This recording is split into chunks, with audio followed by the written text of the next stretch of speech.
Welcome everyone to Tell Me That. My name is Paul, and in this podcast I interview my dad to find out about his interesting, funny and enlightening life stories. So if you're interested in learning from my dad, then stay tuned. Hi Sam, back again. Hello Dad. And we have holidays behind us. Yep. Looking forward to the new year, to the next year. And I hope it's going to be a good one from a health point of view. And basically we cannot complain anyway. But there's still, to all the people that I know and to all the people that listen to our podcast, I wish you guys out there a very happy new year. And I hope that we still do some additional podcasts next year and that we can entertain you in some way. So anyway. Definitely. I thought about what we are going to do after you finish your story. After I finish my story. Because we have progressed quite a bit already. Yeah, that's true. But you see, I'm not really a person that can make up stories. You see, I always avoided in my life to make up stories and to lie. Because I was just too lazy.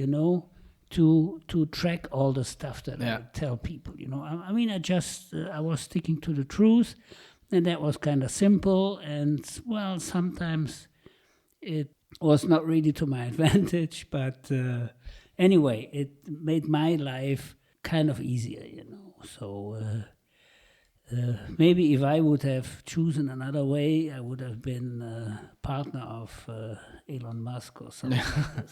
You never know. Yeah. But anyway, so I told you last time about the time I spent with this machine tool company in the United States. And the 5 years I spent in that board of directors, it was a great time, great experience, and I learned a lot, I met some great people, and during these 5 years, I was very close to these board members, and but anyway, when it was over, the other board members, they disappeared. This is the American way, They disappeared, and most of them I never saw again. And that was it, So they cashed in. I also got my shares paid out. That was amazing, I was holding like $100,000 of shares, and they paid me about $400,000. Yeah. So that shows how the increase of the value of the company was. It was just a great deal for these guys. But for me, it was something kind of unique because it was the first time that I could actually experience a venture like this, an investment venture. But for them, it was okay, we made a couple of millions, So what's next, And then they went to the next one. They bought a gear manufacturer in the United States, And it's the same process, They do the same thing over and over again. But you see, the point is, they didn't get younger by doing that, And the average age of the board members was above 60, way above 60.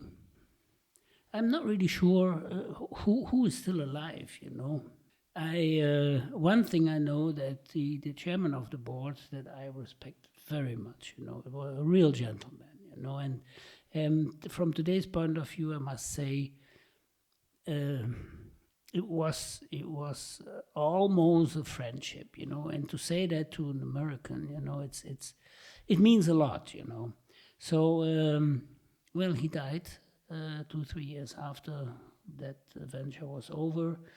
He developed all of a sudden cancer of pancreas. And that's pretty bad. Yeah, I still remember one one night we had a board meeting, the last board meeting we had at Christmas. We had the board meeting in Chicago at the Chicago University Club, which has nothing to do with the University of Chicago. You know, this. I mean, it's the average age of all the members is about 75 plus. You know, but for some reason they like this old building and the way they you can have dinner there. You know, in this big hall and all these servants and well anyway. So the last time we had our board meeting in Chicago, after the board meeting we kind of squeezed out, you know, and I went with him to the Christkindl market in Chicago. Well, I didn't really know before that there was something like this, you know. It's a Christkindl market. It's anyway. So we went there, and then he told me the story when the doctor told him that he had cancer of pancreas, and that the only chance was this Whipple operation, and so he did that in Boston. There's probably the best hospital there is worldwide to do that kind of treatment. Anyway, he told me that he kind of died 3 times, you know, when he got this news, when he went through the operation, and when they told him that, well, it didn't really work out, and that he had only a certain time to live, you know. Anyway. He was how old? Oh, he was not that old. He was about mid-60s. Oh, really? Mid-60s, you know. Yeah. And he told me that for him it's important that he wanted to see his son becomes a master of business administration. He was at Harvard, and this is something that he still could experience. And shortly after that, he passed away. Anyway, he was a real good friend of mine. He always had an open ear, and sometimes when we had these board meetings, you know, after the board meetings, we sneaked out, you know, and we had one passion, you know, we both liked Cuban cigars, you know. And well, Cuban cigars in the United States at that time, you had to be careful, you know, because by law it was not allowed to have Cuban cigars. So to kind of bypass this law, people bought tobacco in Cuba. This was allowed, brought it into Florida, and in Florida they had little factories and they made cigars, you know, but it was not really like a real Havana, you know. So, but what I did is I bought the Havanas here in Germany, a box always, and I smuggled it through customs in the United States. But that was allowed. Huh? That was allowed. No. No. No. But they didn't discover it. No. Well, I was lucky. Yeah. I was lucky. I mean, if they would have caught me, I don't know. You know, I mean, if I think about it, today, I must say, I would have probably ended in jail for a couple of months. You know, I mean, they could have bought you out again, like in Brazil with the computer. They would have done something. I know that they would have done something. You know, and so we sneaked out and. We went for a little walk, and we really enjoyed smoking a nice Cuban cigar, you know, especially after a good dinner. He really enjoyed that, you know. Yeah. Still, so, you also mentioned the Christkindl market and the Chicago University Club. The Christkindl market. The Christkindl market, we went there, and we had a good time, you know. I mean, we forgot about the company and the board meeting and the University Club and whatever, you know, and all the other guys. We had a very personal time, and we had a Glühwein, you know, German Glühwein. It was not that bad, I must say, because this Christkindl market is like I mean, really like a German a German Christmas market. It's all these little wooden houses, and most of them are run by Germans that live in the Chicago area. Okay. Yeah, and I thought it was always funny, when I was ordering a Glühwein. Some American was behind me and he said, "Well, can I also have a Glühwein beer, please?" So I almost cracked up. Anyway, so we had a great time there, and we had some German food. And well, he was actually Jewish. His parents came to the United States, and he came to the United States also as a kid. And he went to university in the United States, as a high school, college, university. Yeah. And he was the president of the largest, well, I can't tell you the name of the company, but an extremely large company. He was the president and chief executive officer of this company. So before he retired, and started with the other guys this investment business. Anyway, so that was the last board meeting, and I haven't seen him since. And 2 years later, I got the information that he passed away. I felt very sorry about that, but you see, this is the way it goes in life. I mean. As they say, the Lord is not going to forget anyone. That's just the way it is. So I went back to Germany, and the company was sold, and the new investors, and I didn't really get along with these guys, and as I mentioned before, so the heat was going up, and before it really came to an explosion, I just thought it would be better to kind of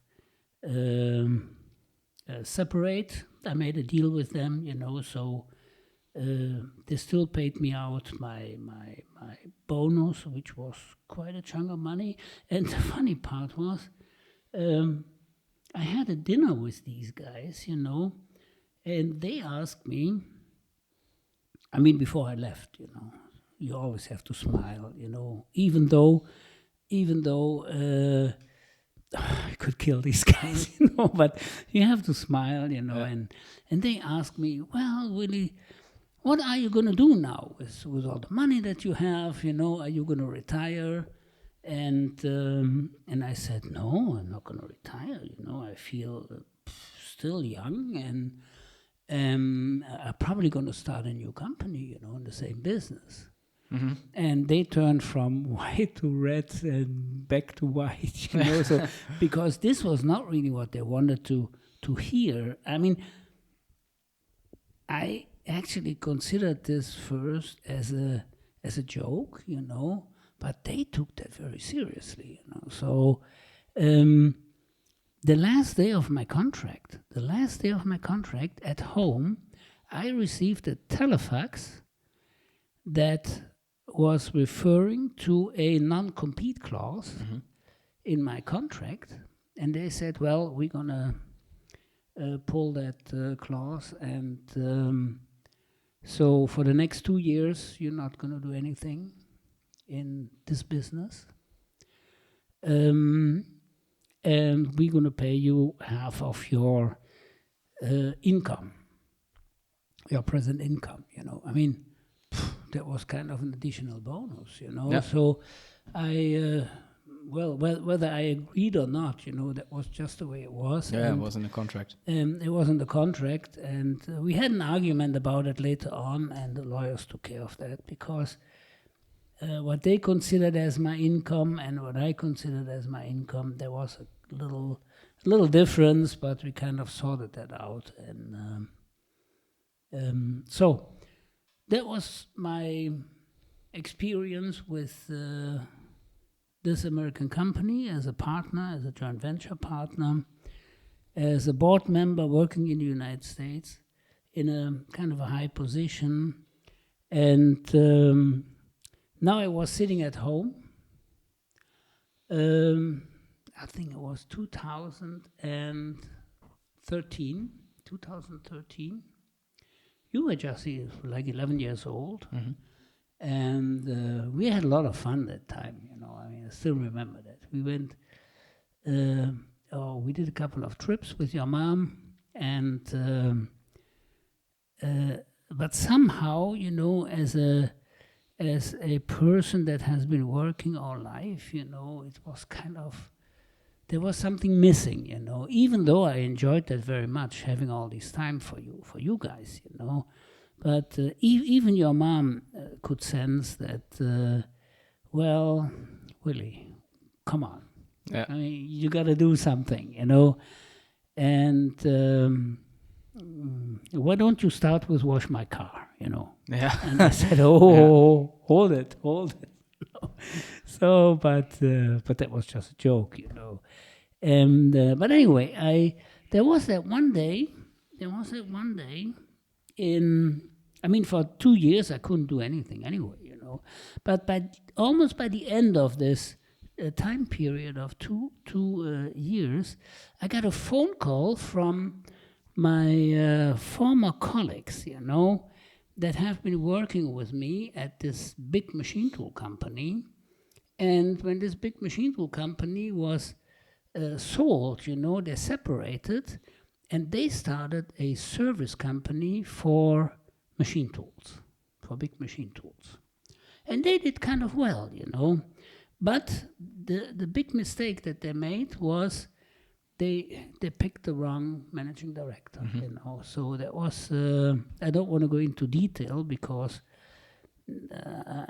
if I do, I might get a phone call from his lawyer, you know. You won't, because he doesn't listen to this. Oh, that's good. Yeah, I mean, that's good. he won't. Well, his English was also very poor. Yeah, see. that is Therefore, true. nothing's But happening. anyway, his English was poor, but his skill to screw people was even better, you know. So these guys that have been working in the company, you know, the second level actually, and the people below, they said there is something wrong with the company, you know. So we don't really know what's going on, you know. So we are working like crazy here, and we don't know where the money is going, you know. He doesn't really talk to us, and something is wrong, you know. Could you do me a favor and take a look at the books, you know? And what we can do is we can meet outside at a separate place. We also have involved a consulting company, and maybe you and these guys, you could check the books and maybe you find out what's going on, you know. So first I was almost going to say, well, you know, I mean, I'm retired and I'm not going to do it. But anyway, you know, your mom said, well, just give it a try. You know? At least you have something to do, and this is exactly what you want to do, and it is kind of fun for you, you know. And if you don't like it, you just cut it off, and that's it, you know. So I met with these guys with that consulting company, with well, this company was, I must say that before I go on, had several owners, you know. The company was holding 40% of the shares, the company itself. Mm-hmm. And then the 60% was divided by several members of the company, you know. And three guys, they were retired already, and the other shares were split between some guys in the company, and these were the three guys that actually have called me. Yeah. So and they had access to the books, to the internal computer system, and with their help and with that consulting company, We kind of found out that there were a couple of things going on that should not really be like that, you know. So we involved a lawyer, and we put the gun on the chest of this managing director. You know, we said, "Come on." You see, in Germany, you don't start a fight. You know, you try to kind of wipe that off the table. You know, so we said, "Come on, we make you an offer. You just disappear, and we will not involve, or we will not take any legal actions." You know, so you can say yes or yes. If you say no, you have a real problem. You know, then this lawyer here, and that was a guy like a Jack Russell Terrier. Yeah. You know, he said this lawyer is going to be your counterpart. You know, it's not us anymore. It's that guy. You know. So and his lawyer, he gave him the advice to accept that offer, and so he disappeared. And these guys in that company, they really appreciated that, and thank you, Willie, that's great. But Willie, we still have a problem. And I said, what? They said, well, we don't have a managing director. You know, I mean, you kick this guy out of his office, but I mean, it's just an empty space now. We need a managing director. And could you please do it for 2 years? Yeah. And I said, oh, come on. You know, I mean, but I mean, on the other hand, I like the business. I like the company. I knew the company very well. I knew the customers very well, you know. And then I agreed. You know, I agreed under the condition that I could take over shares of the company, and I was the main shareholder of the company. And but you see, the point was there was not really a lot of money in the company, because for some reason that money disappeared. You know, that guy paid bonuses and commissions to I don't know what kind of people. You know, so the money disappeared somehow, and there were a lot of open invoices, and they had 4 projects, and all 4 projects, they had a big minus in front of the profit number. So it was kind of difficult. You know, if you add it all up, it was just a zero. You know, company, 25 people, no money. Okay, now they have a new managing director, and they believe in the future and all that crap, you know. But anyway, I mean, the facts were they needed orders, good orders, you know. So what I did is I got into the car and I visited all these good old, in quotation marks, friends of mine that have purchased machines 20 years ago, 25 years ago from me. Yeah. And I talked to them and I said, hey guys, I mean, that machine is 25 years old, you know. I mean, you can scrap it, which would be a shame, you know, because it's still a very solid machine. It doesn't hold the accuracies anymore, but it's still a pretty solid machine. Or you invest about 50% of what you pay for a new machine, and we turn that machine into a machine tool that's better than a new machine. We're gonna add new drive systems, new ball screws, new guideway systems, we equip this machine with the latest machine tool technology and the latest control systems, and you'll see that you have a first-class, state-of-the-art machine tool at half the price. And in addition, you don't need to invest money for foundation cost, and you don't need to investigate whether the new machine fits into your workshop, because it's the same machine that you had. So also for like chip conveyors and all that, you know, it's all there, you know. The peripheral items, you know, were all there, and basically you save more than 50%, you know. And believe it or not, you know, within like 3-4 months, we had orders for almost 4 million euros. Wow. You know? And but I was almost done, you know. I mean, I was working day and night, you know, just traveling, visiting people, and negotiating, signing contracts, and but anyway, the guys were very happy, and these orders that I took were profitable, you know.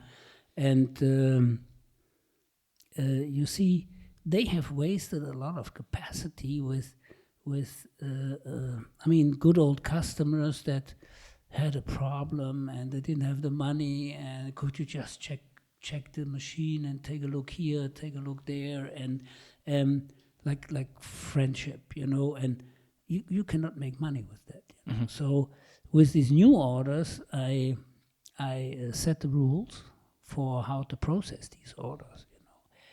And so I mean, the company went very well, and the 2 years that I was supposed to be there, they well, at the end of the day, they turned into 7 years. Yeah. And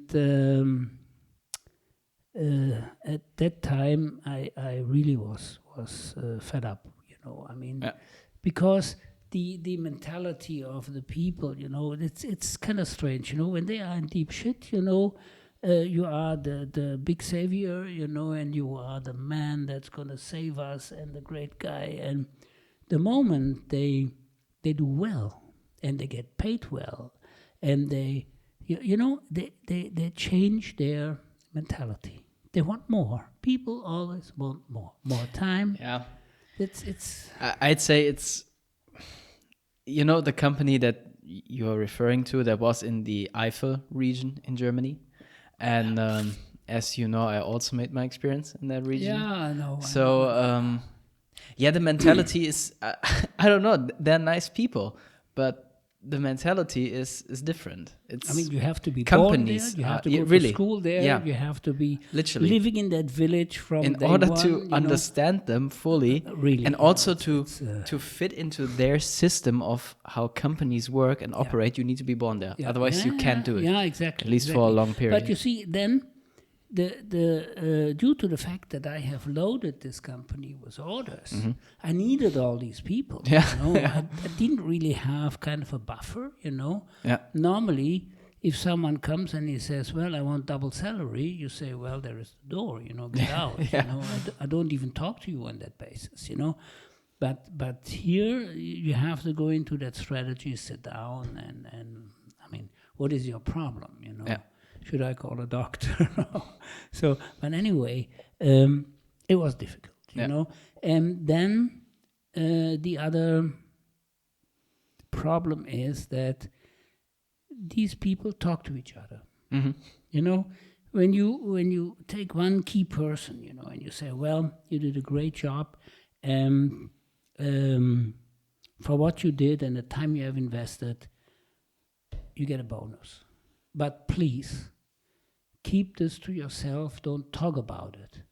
It was like 10 minutes. I had the second guy in my office. Yeah. Say, "Hey, why did he get a bonus?" Yeah, You know. yeah. So, terrible, I tell you. So these internal politics, you know, I was so fed up with that, and I decided just to sell my shares and to sell the company, because the other shareholders that have been retired, they were pushing me. They wanted to have their money. They wanted to sell their shares.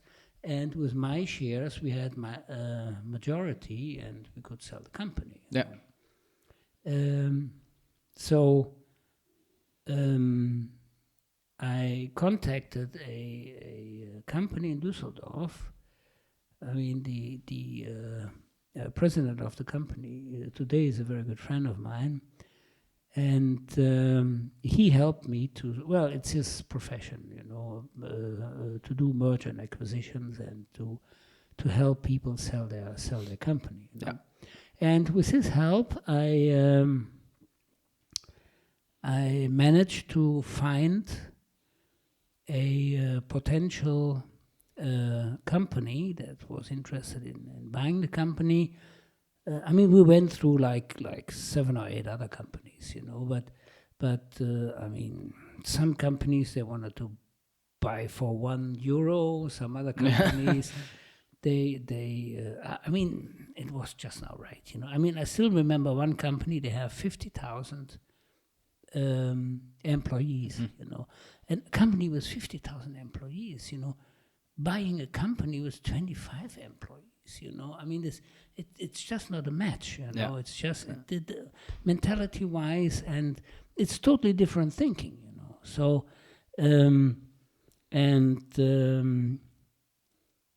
there were also these you know, like daddy wants to buy a company, you know, and comes with mom and his 2 sons, and they entered the company and they were already rearranging the rooms, and mom wanted to have the office at the window, and dad was, I said, hey guys, if you really want to buy the company, you have to show me that you have the qualification. And they said, well, we have the money. I said, no, this is not qualification. You have the money, and I appreciate that. But do you know about the business? Can you manage a company with 25 people and so on? Yeah, we're going to manage that somehow, you know. And looking at the 2 sons, you know, I didn't really get the confidence, you know, because one of these young fellows was kind of champion in go-kart racing, you know, and his heart was in that business and not really in the machine tool business.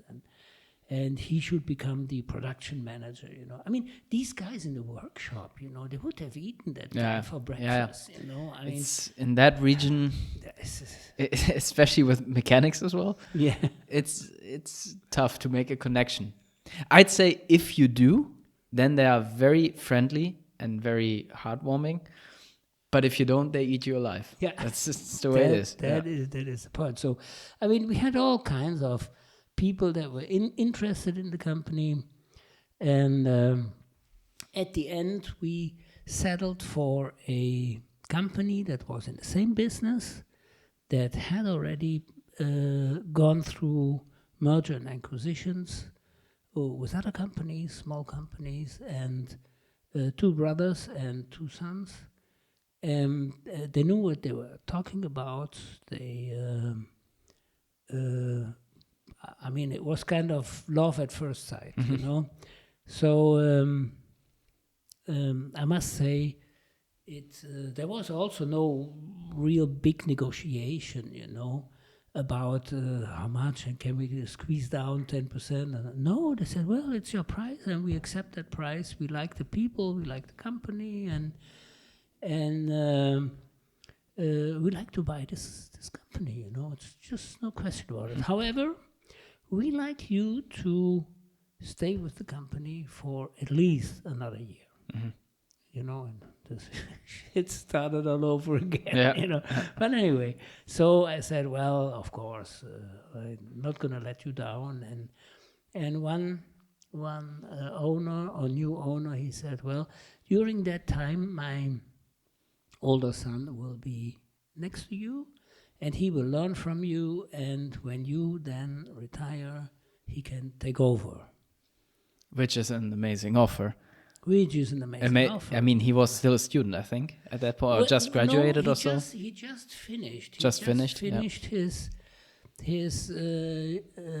university, and he was a bachelor in business administration. Yeah. I mean, I'd take it after my study, having that position. I'd take it. I can imagine, you know. And the first 3 months were, I mean, we closed the deal, you know, and we sold the company. I got my shares paid out, you know, which was good, you know.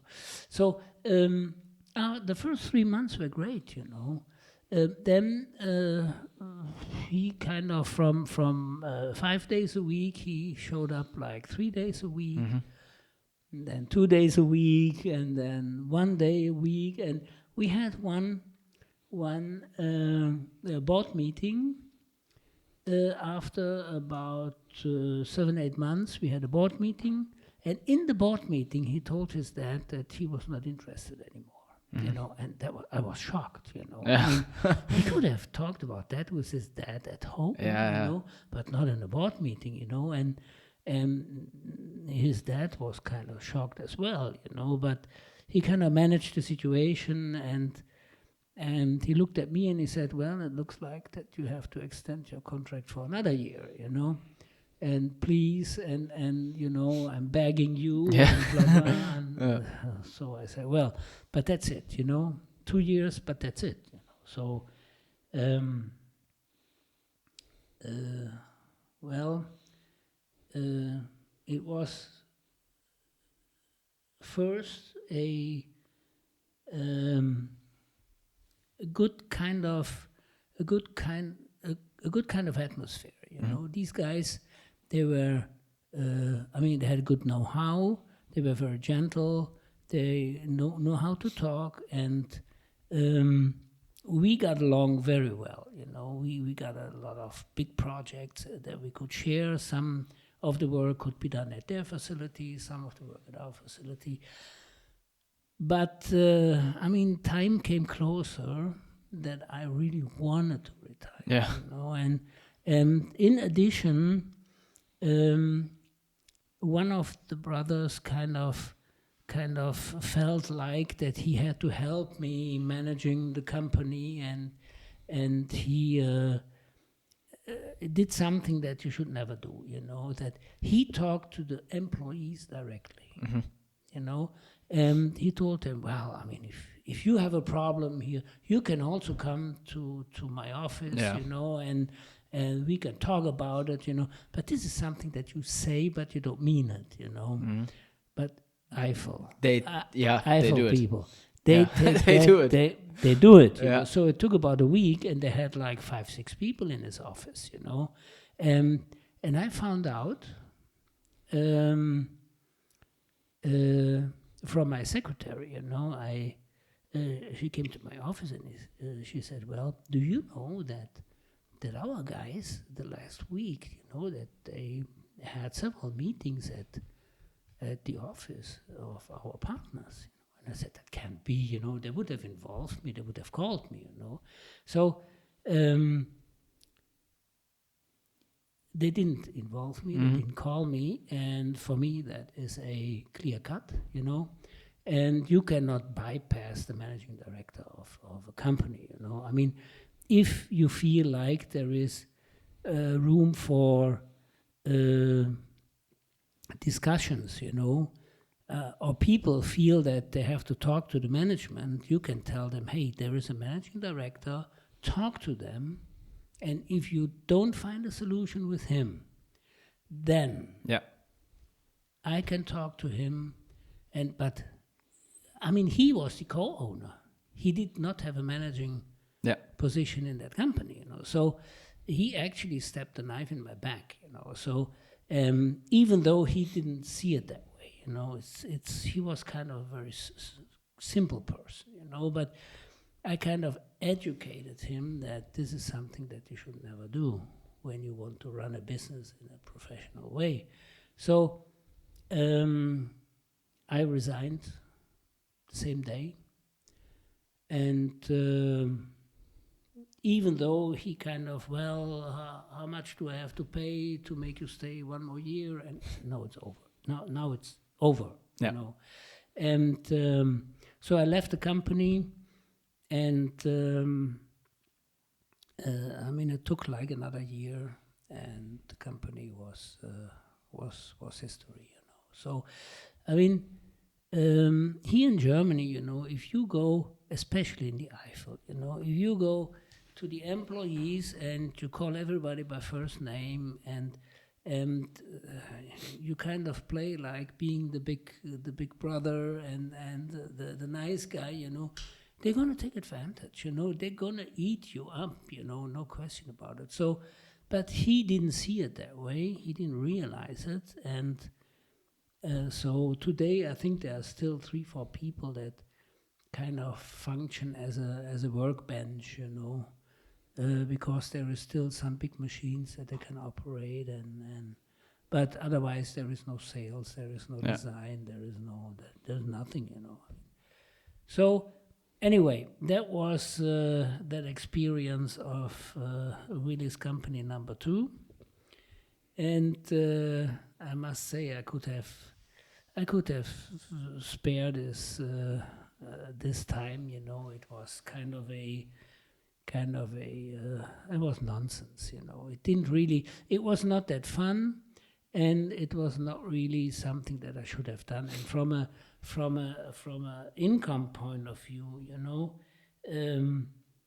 the tax rates that we have in Germany, it was the money that I made there was added to my other income, rents that not rents, rent. Rents that I got from our houses, and it was added to that, and I was automatically in the highest income tax rate, so that was no good. So I forget about this, Anyway. Also, coming from the USA and then to the Eifel, that is tough. That is a big change. It was a total mind change. From running high end, and working at the highest level, and then working in this company. The first couple of months until the company was running well again, and they had big orders, and it was kind of great. It showed, well, I actually proved something to myself. I still can do it, and the company is safe now. But after that, it was just a disaster. Anyway, so that is history, and I'm gonna think about now what I can tell you next time. Next time will probably our final podcast about Willie's story, and I hope that you enjoyed it. I hope that you got at least some answers to questions that were still in your mind. And anyway, for next year, I wish you all the best when you finish your university. Thank you. And all the guys out there, take care. Stay healthy. That's the most important thing that there is in life, Okay, all the best. Bye-bye. See you next time. Bye-bye. Yeah. Thank you everyone for listening to this episode. I hope you enjoyed it and learned something from my dad. If you're interested in how his story continued, then make sure to tune in again next week for some more lessons. Also, make sure to share this podcast with your family and friends. I would love to see you again next week. Until then, have a good time.